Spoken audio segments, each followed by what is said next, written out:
গণতন্ত্রকে যদি রক্ষা করতে হয়, আমরা দেশবাসীকে যদি রক্ষা করতে হয়, তাহলে অবশ্যই আজকে সেই আধিপত্যবাদের শক্তি যারা বিদায় হয়েছে তারা যাতে ফিরে না আসতে পারে সেটার জন্য চেষ্টা করতে হবে। তাদেরকে ক্ষমতায় বসানো হয়েছে 15 বছর যাবৎ এই দেশের মানুষ ভোট দিতে পারে নাই।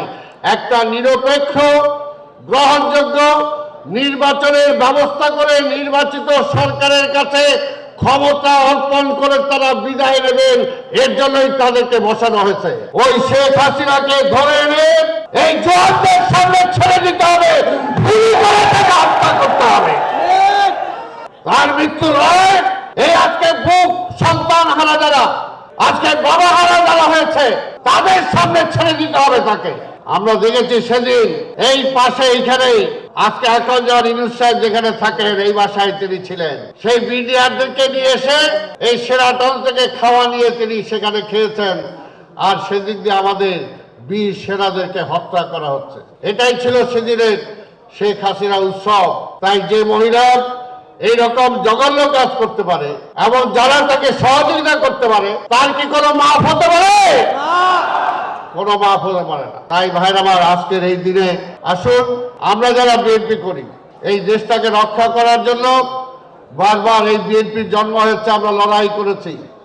সেই সময় আওয়ামী লীগ ষড়যন্ত্র করেছে, আর আমাদের নাসিরউদ্দিন পিন্টুর নামে সেই সময় মামলা দিয়েছে, সে নাকি বিডিআরদেরকে নৌকা দিয়ে পার করছে এবং তাকে জেলখানায় হত্যা করা হয়েছে। আমাদের নেতা তারেক রহমানকে হত্যা করার চেষ্টা করেছে। একটাই কারণ, যদি কি বিএনপিকে ধ্বংস করা যায়, জিয়া পরিবারকে ধ্বংস করা যায়, তাহলে বাংলাদেশের স্বাধীনতা সার্বভৌমত্ব অক্ষুণ্ণ থাকবে না।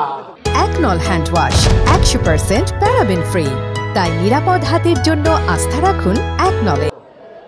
তাই ভাইরা আমার, এই স্বাধীনতাকে যদি রক্ষা করতে হয়, গণতন্ত্রকে যদি রক্ষা করতে হয়, আমরা দেশবাসীকে যদি রক্ষা করতে হয়, তাহলে অবশ্যই আজকে সেই আধিপত্যবাদের শক্তি যারা বিদায় হয়েছে তারা যাতে ফিরে না আসতে পারে সেটার জন্য চেষ্টা করতে হবে। যারা এই মুহূর্তে রাষ্ট্রের ক্ষমতায় বসে আছেন তাদেরকে ক্ষমতায় বসানো হয়েছে ভবিষ্যতে মন্ত্রী এমপি হওয়ার জন্য, নিজের সাইজ বাড়ানোর জন্য না। তাদেরকে ক্ষমতায় বসানো হয়েছে 15 বছর যাবৎ এই দেশের মানুষ ভোট দিতে পারে নাই। একটা নিরপেক্ষ গ্রহণযোগ্য নির্বাচনের ব্যবস্থা করে নির্বাচিত সরকারের কাছে ক্ষমতা অর্পণ করে তারা বিদায় নেবেন, এর জন্যই তাদেরকে বসানো হয়েছে।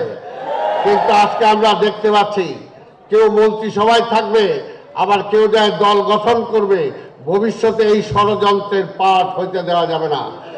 ইউনূস সাহেবকে পরিষ্কার সিদ্ধান্ত নিতে হবে, তিনি কি নিরপেক্ষ থাকবেন না কোনো দলের প্রতিনিধি হিসাবে সেখানে থাকবেন।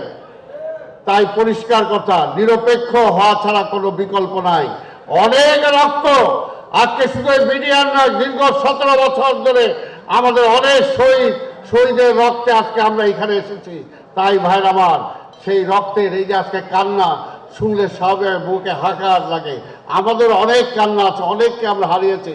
এখনো তারেক রহমান, বেগম খালেদা জিয়া নির্দেশ দেওয়ার কারণে কিন্তু এখনো আমরা চুপ করে বসে আছি।